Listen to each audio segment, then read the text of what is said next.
देखिए क्या इमरजेंसी थी, तो भाई ये इमरजेंसी थी, इमरजेंसी ये थी। और मान्यवर अगर ये न करते तो सारे घोटालों की फाइलों को गुम करने का एक नया घोटाला रजिस्टर करना पड़ा, और इसलिए इमीडिएटली ऑर्डिनेंस लाना पड़ा जो संविधान सम्मत है।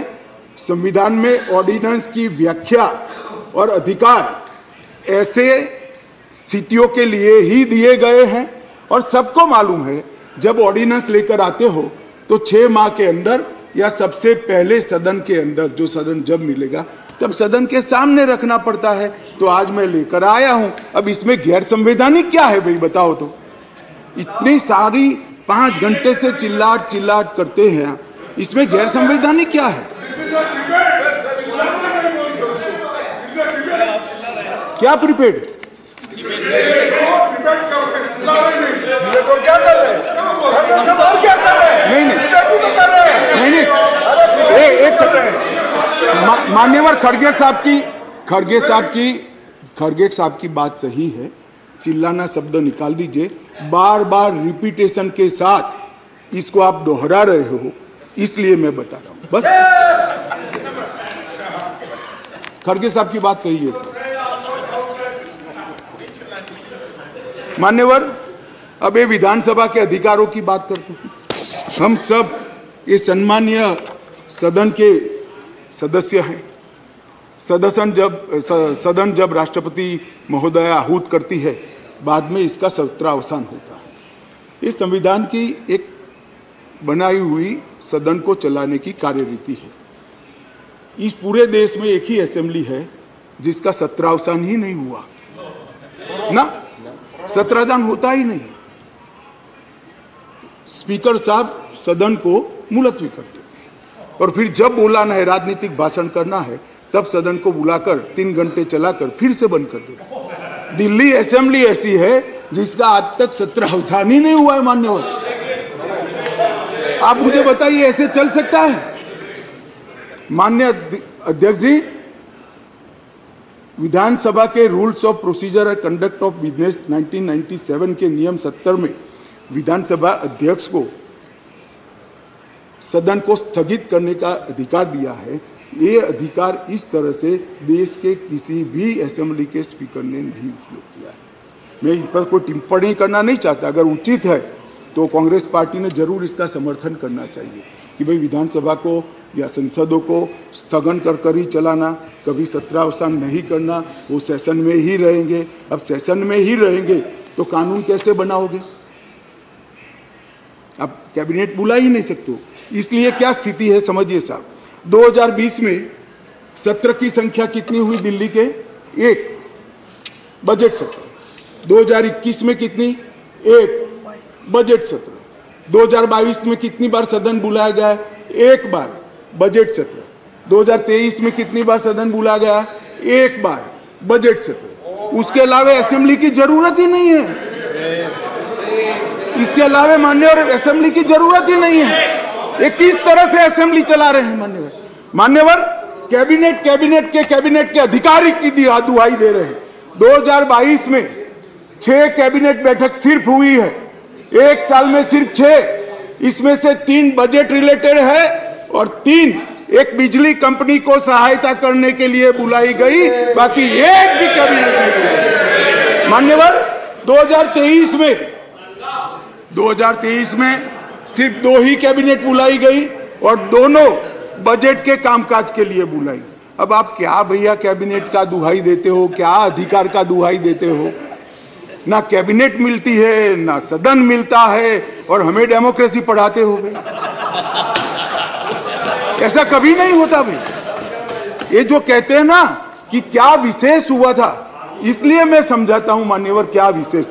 मान्यवर IRTS, AIIMS, Delhi metro, IIT Delhi, UR जैसे ढेर सारे योजनाओं का क्लियरेंस न मिलने के कारण ये इंस्टीट्यूशन और ये डेवलपमेंटल काम दिल्ली की जनता को नहीं मिल पा रहे हैं। वो राजनीतिक रूप से रोक कर बैठे हैं।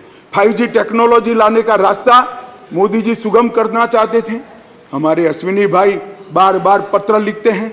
2016 से झगड़ा चल रहा है मगर इस पर कार्यवाही नहीं करी और ट्रांसफर पोस्टिंग के लिए इनको सुप्रीम कोर्ट में जाने का समय है, मगर 5G टेक्नोलॉजी को इंस्टॉल करने के लिए जो सहायता चाहिए भारत सरकार को वो करने का समय नहीं है। माननीय अध्यक्ष जी, मैं इसलिए कहता हूं कि कुछ परिस्थितियां ऐसी होती है जिसको अलग दृष्टिकोण से देखना पड़ता है। दिल्ली के अंदर 91 से 2015 तक यही व्यवस्था, इसी तरह से ट्रांसफर पोस्टिंग होती थी मान्यवर, और कोई कानून या कोई नियम बनाने की जरूरत नहीं पड़ती। मान्यवर, मैं फिर से एक बार सदन का ध्यान आकृष्ट करना चाहता हूं।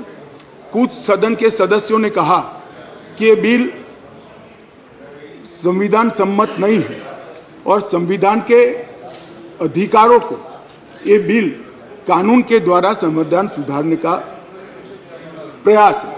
मान्यवर, मैं इनका ध्यान दिलाना चाहता हूं कि अध्यादेश और बिल के अंदर थोड़ा फर्क। अध्यादेश के अंदर धारा 3A है जो बताती थी कि दिल्ली विधानसभा को एंट्री 41 यानी सेवा मामलों पर कानून नहीं बना पाएगी, ये अध्यादेश के अंदर। फिर हमने इसको ध्यान से बारीकी से अध्ययन किया, काफी लोगों की राय भी ली और लगा कि ये एकदम वायोलेशन तो नहीं है संविधान का मगर ग्रे एरिया है। इसलिए जो मैं बिल लेकर आया हूं, विधेयक लेकर आया हूं, इसमें धारा 3A को भारत सरकार ने ही हटा लिया है, इसलिए वायोलेशन का क्वेश्चन डज नॉट अराइज। धारा 3A को हमने हटा लिया है, अध्यादेश से हटाकर बिल में धारा 3A को नहीं डाला गया है। अब दिल्ली की विधानसभा को भी सेवा में कानून बनाने का अधिकार है, आप बना सकते हो, मगर केंद्र का कानून अभी जो बना है इससे कॉन्ट्राडिक्टरी कानून नहीं बना सकते हो, इतना ही है। माननीय अध्यक्ष जी, एक मैंने कह दिया, अगर 239 AAB एक बहुत बड़ी चर्चा चली कि मंत्रियों के अधिकार अफसरों को दे दिए गए। कैबिनेट के अंदर अफसर कैबिनेट नोट भेजेंगे। तो माननीय अध्यक्ष जी, मैं तो 2 सरकारों में रहा हूँ, गुजरात सरकार में रहा हूँ और अभी मोदी जी के नेतृत्व में भारत सरकार में काम होता। कभी मैंने as a minister cabinet note sign नहीं किया, फाइल साइन की है मगर कैबिनेट नोट तो सेक्रेटरी ही भेजते हैं। शायद आप लोगों के राज्य में मंत्री की सिग्नेचर से जाती है तो मुझे मालूम नहीं है। अगर कोई ऐसा दूसरा राज्य है तो भी बताना चाहिए सदन को। माननीय अध्यक्ष जी, मैं खंडवार जवाब देना नहीं चाहता, इतना ही कहना चाहता हूं कि 45A 45(1) को जो उद्धृत कर सब लोग बोल रहे थे, इसमें मैं इतना ही कहना चाहता हूं कि इसमें दिए गए सारे प्रावधान ट्रांजैक्शन ऑफ बिजनेस रूल 1993 में पहले से मौजूद है, 93 से है जो कांग्रेस पार्टी लेकर आई है। हम कुछ नया नहीं लाए, मगर वो रूल्स को मानते नहीं थे, इसलिए रूल्स को एक्ट का हिस्सा बनाया गया है। 93 से रूल्स के हिसाब से दिल्ली चलती है, फुल स्टॉप कॉमा का फर्क नहीं है साहब इसमें। ट्रांजैक्शन ऑफ बिजनेस रूल 1993 जो है, जो कांग्रेस पार्टी ने बनाए थे, उसको ही हम एक्ट में आमेज किए हैं और इसलिए करने पड़े हैं कि एक ऐसी सरकार चुनकर आई जो रूल्स को मानती नहीं है, इसलिए एक्ट में डालना पड़ा। मान्यवर, ये सारे अधिकार जो है, अधिकारों का बंटवारा है, कार्य विभाजन है और कार्य पद्धति है, ये सारी की सारी कांग्रेस पार्टी ने बनाई है।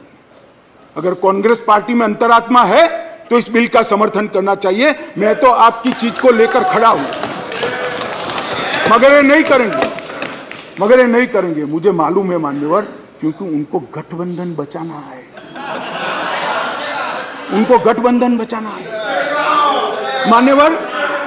मान्यवर, मैं आपको बताना चाहता हूं, ये आप पार्टी का जन्म ही कांग्रेस का विरोध कर हुआ। लगभग 3 टन जितनी गाली कांग्रेस की सरकार को बोले और बोलकर सरकार में आए और आज अनधिकृत अधिकार प्राप्त करने के लिए कांग्रेस का समर्थन ले रहे हैं। और कांग्रेस वालों को भी ठीक है, चलो हमारा गठबंधन बढ़े। भाई मैं बताना चाहता हूं खड़गे साहब, जैसे ही आज शाम को ये बिल खत्म हुआ, पारित हुआ, केजरीवाल जी पलट जाएंगे, ठेंगा दिखाएंगे और कुछ नहीं होने वाला।